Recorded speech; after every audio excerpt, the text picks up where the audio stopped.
Ya, Smart People, jumpa lagi bersama saya Ririn Agustarini dan saya akan membawa Anda ke dalam dunia iptek, dunia ilmu pengetahuan dan teknologi.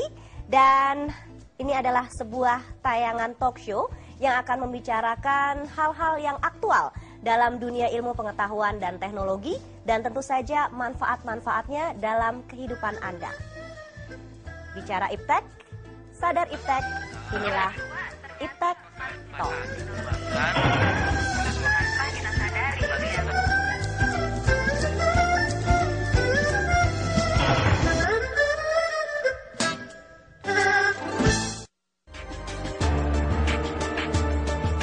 Kami menampilkan jejak masa lalu,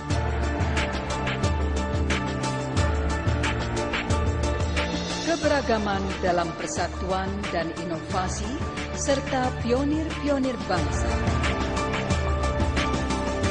Saksikan Figura, Senin sampai dengan Minggu, pukul 12 waktu Indonesia Barat di TVRI.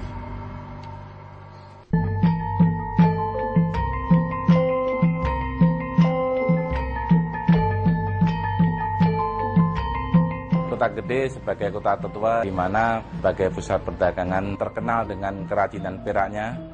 Di daerah Kasongan Yogyakarta ini kenal dengan kerajinan keramiknya.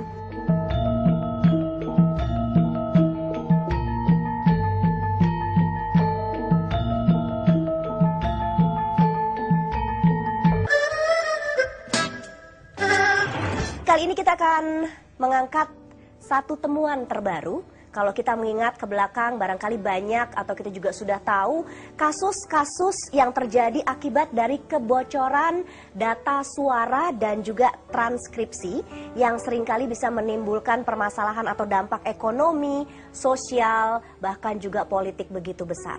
Untuk itu Smart People, langsung saja saya akan perkenalkan narasumber kita pada hari ini. Sudah hadir Bapak Oscar Riyandi selaku Koordinator Open Source Resource Center atau peneliti di Pusat Teknologi Informasi dan Komunikasi BPPT. Pak Oscar, apa kabar? Baik, alhamdulillah baik. Alhamdulillah sehat ya? Baik, Salam mungkin jumpa ya. untuk Smart People dimanapun berada.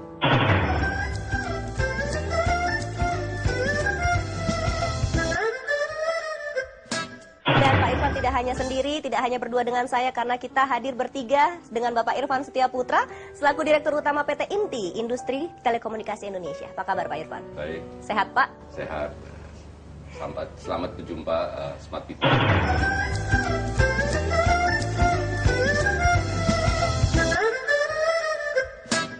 Ya, baik. Dan Smart People, kita ingin mengetahui lebih dalam lagi kalau biasanya masalah utama yang timbul dalam membuat risalah dalam satu pertemuan itu biasanya proses transkrip yang memakan waktu.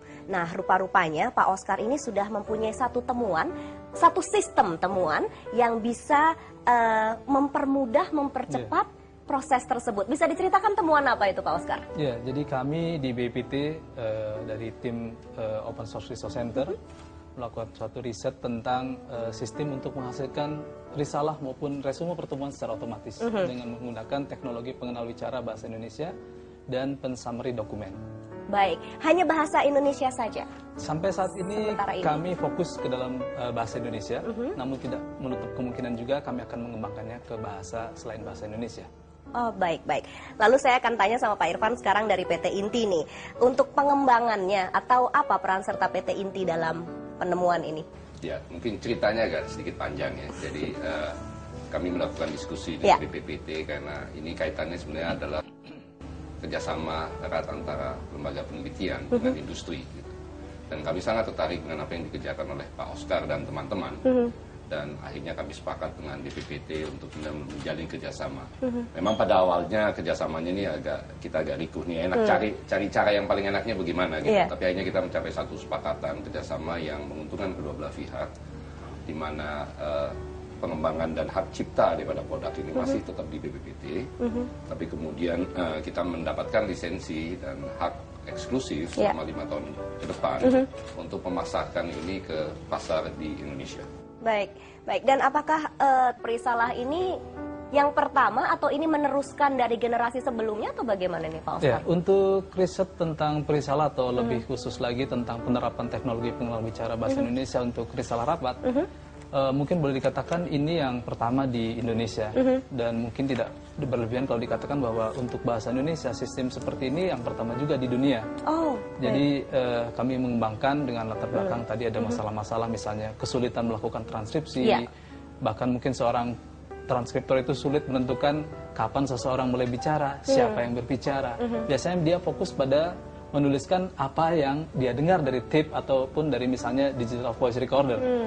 Nah, masalah-masalah kemudian biasanya timbul juga karena keterbatasan dia melakukan pengetikan, sementara kecepatan suara itu biasanya melebihi kecepatan kita menulis, maka biasanya proses play, pause, rewind itu akan selalu berulang, dan itu membuat pembuatan transkrip rapat menjadi sangat panjang. Baik, bayangkan saja apabila pembicaraan kita sekarang ini dilakukan transkrip begitu, itu kan juga pasti ada yang ketinggalan ya Pak ya.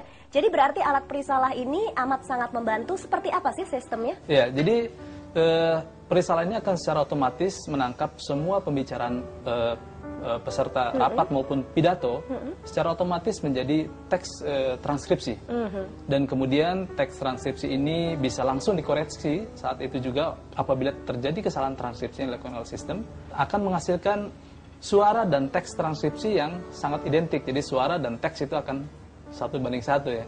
Kemudian dari sisi fungsi yang lain, perisalah ini bisa langsung melakukan resume rapat gitu ya.